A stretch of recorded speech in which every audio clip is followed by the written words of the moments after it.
Hi friends, প্রগতিস লাইফস্টাইলে সকলকে স্বাগত। তোমরা সকলে কেমন আছো? আশা করি খুব ভালো আছো, আর আমিও ভালো আছি। তো দেখো, আজকে একটা নতুন ব্লগ নিয়ে চলে এসেছি। আর আগের দিনকে তোমাদেরকে দেখিয়েছিলাম ভাইয়ের বিয়েতে আমি গিয়েছিলাম। তো এটা দ্বিতীয় দিনকের ভিডিও আর কি, যেটাকে বৌভাত বলা হয়।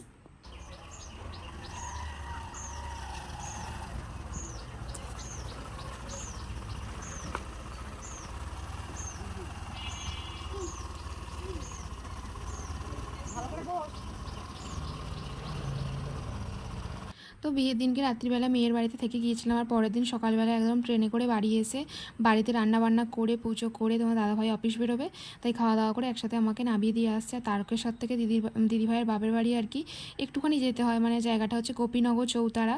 ওখান থেকে বাসে যাওয়া যায়। তোমার দাদাভাই অফিস যাওয়ার আগে আমাকে নামিয়ে দিয়ে এসেছিলো গোপীনগরে, আর ওখান থেকে আমি টোটোয় করে চলে যাচ্ছি। তো দেখো, তোমাদেরকে সেটা শেয়ার করলাম। আর সরাসরি চলে এসেছি একদম বাড়িতে। এখন দিদিভাই আলমারি খুলেছে, আমাদেরকে আর কি একটুখানি জল মিষ্টি দিয়েছিল খাওয়া দাওয়ার পর। আলমারি খুলে দেখাচ্ছে আর কেউ কি গিফট দিচ্ছে।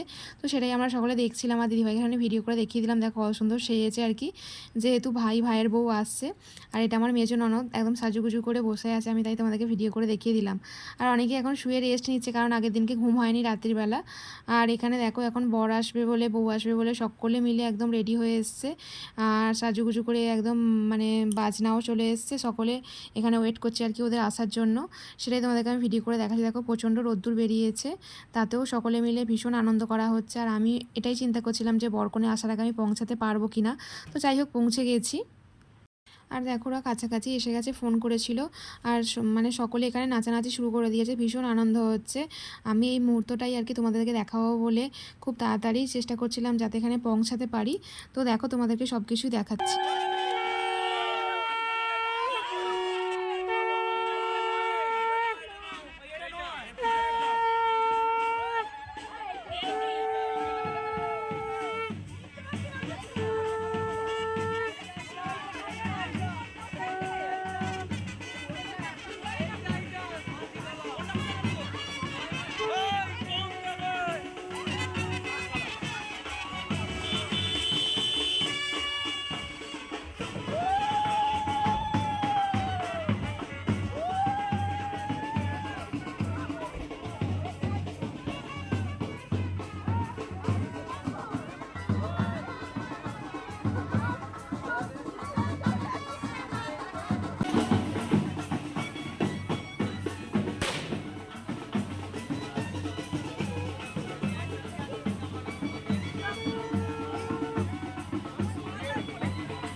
তো বন্ধুরা, তোমাদেরকে তো দেখালাম, দেখে অন্তত বুঝতে পারছো যে শ্রেয়াকে আর ভাইকে ঘিরে কতটা সকলে মিলে আনন্দ করছে। একদম এত রোদ্দুরেও নাচিয়ে ফাটিয়ে দিচ্ছে একদম। আর যা সমস্ত নিয়মকানুন সব কিছু করলো আর কি দিদিভাই, গাড়ি থেকে নামানোর আগে যে সমস্ত পাফা ধোয়াতে হয় আর কি। আর তো দেখো, এখানে ঠাকুরের কাছে নিয়ে যাওয়া হচ্ছে আর কি, ঠাকুর মন্দিরে প্রণাম করিয়ে নিয়ে আসা হচ্ছে সব দিকে। তো এগুলো নিয়মকানুন সকলেরই আছে, জানো, ঠাকুর মন্দিরে মানে প্রণাম করে আর কি প্রথম শ্বশুরবাড়িতে পা রাখবে, সেরকম ব্যাপার আর কি। তো দেখো, ভীষণ রোদ্দুর বেরিয়েছে, আর ওরা অনেকটা রাস্তায় এসছে, একদম নাজেহাল হয়ে যাচ্ছে। আর আমিও ওদের সাথে সাথে একটুখানি ক্যামেরা করে তোমাদেরকে দেখাবার চেষ্টা করছি। আর দেখো কি মিষ্টি লাগছে, আর মুখটা তো দেখে মনেই হচ্ছে শ্রেয়া যে ভীষণ কান্নাকাটি করেছে। তো দেখো, এখন ঠাকুর প্রণাম করার পর আমরা বাড়ির দিকে আসছি। বাড়ির দিকে দিদিভাইদের বাড়ির পাশে আর কি একটা ব্রাহ্মণ বাড়ি আছে, ওখানে আর কি জগদ্ধাত্রী ঠাকুর আছে, ওখানেই প্রণাম করতে যাবে। তো আমি ওখানে আর যাবো না, তোমাদেরকে দেখো দেখিয়ে দিচ্ছি আর কি, সকলে মিলে কি সুন্দর আসা হচ্ছে আর ভীষণ আনন্দ হচ্ছে। আর অর্ণবকে তো আমি খেয়ালই করিনি, এত রোদ্দুরে ও ঘোরাঘুরি করছে। আর যাই হোক, একটা দিন আর কিছু বলার নেই।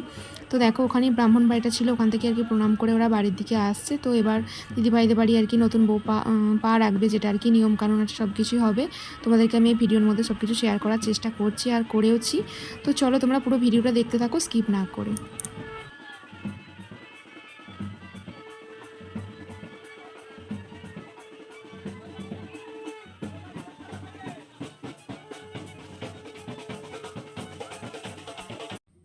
তো দেখো, এখানে এখন বরণ মানে করছে আর কি, নতুন বউকে যেভাবে বরণ করতে হয় দিদিভাইয়ের মা এখানে মানে বরণ করছে। আর কোমর এরকমভাবে কলসি নিয়ে থাকতে হয় যতক্ষণ বরণ করবে আর কি।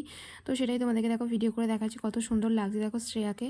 আর ভীষণ কান্নাকাটি করেছে, ওর মুখটা দেখেই বোঝা যাচ্ছে। দেখো একদম মানে মনটা খুব খারাপ খারাপ লাগছে। আর এরকমভাবে মানে জল মিষ্টি সমস্ত কিছু খাওয়াতে হয়, আর সেগুলি করছে আর কি, পিঁড়ির মধ্যে দাঁড় করিয়ে যে সমস্ত নিয়মকানুন সেগুলি এখন পালন করা হচ্ছে আর কি। আর দেখো, এখানে ভিডিও ক্যামেরাও করছে, সকলে মিলে ফটোশ্যুট করছে বলে আমিও সেই ফাঁকে তোমাদেরকে একটু ভিডিও করে শেয়ার করে দিলাম। দেখো সামনে বরণ ডালাটা ধরে খুব সুন্দর লাগছে, দারুণ সুন্দর একটা পোজ দিয়েছে। আমি সেটা তোমাদেরকে ভিডিও করে শেয়ার করে দিলাম। চলো পুরো ভিডিওটা দেখতে থাকো।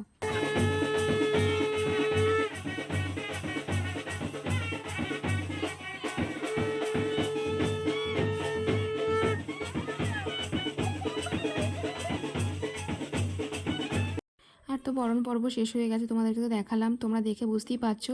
এখানে দিদিভাইয়ের মা কাকিমারা ভীষণ আনন্দ করেছে, বরণ করার পরও নাচানাচি থামছে না আর কি, আবার নাচতে শুরু করে দিয়েছে।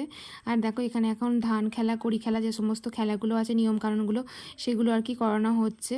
আর ভীষণ মানে শ্রেয়া আর কি দেখো এখানে চালাকি করে কিভাবে ধানগুলোকে মানে চুরি করতে হয় আর কি, নিয়ম আছে তো সেগুলো করছে। দেখো প্রচণ্ডভাবে মানে চালাকি করেছে ভাইয়ের সাথে আর কি, সমস্ত ধানগুলোকে নিয়ে আর কি এরকমভাবে কাপড় দিয়ে আর কি আড়াল করে রেখে দিয়েছে দেখো। আর যে সমস্ত নিয়মকানুনগুলো আছে সেগুলি করা হচ্ছে, আর সমস্ত কিছু বলছে সেগুলো তোমাদেরকে দেখো সব কিছু তো শোনাতে পারবো না, কারণ চারপাশে এতই হাসাহাসি কলরব হচ্ছিলো যে কথাগুলো শুনতে পারবে না, তাই তোমাদেরকে ভিডিওর মাধ্যমে শেয়ার করে দিলাম দেখো।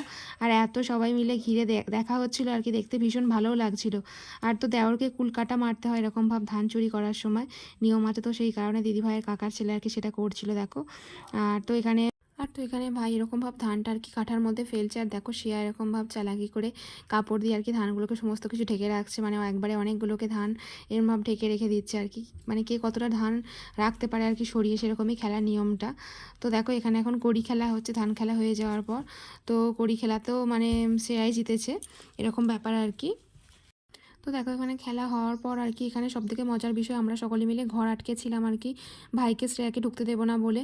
তো শেষ পর্যন্ত টাকা না দিয়েই ঢুকে পড়েছে, কারণ শ্রেয়া ভীষণ ক্লান্ত হয়ে গিয়েছিলো আর কি, অনেকটা রাস্তা এসছে জার্নি করে, আর তারপর মনটাও খারাপ, যার কারণে আমরা টাকা পয়সা কিছু না নিয়ে ওদেরকে ঘর ছেড়ে দিয়েছিলাম।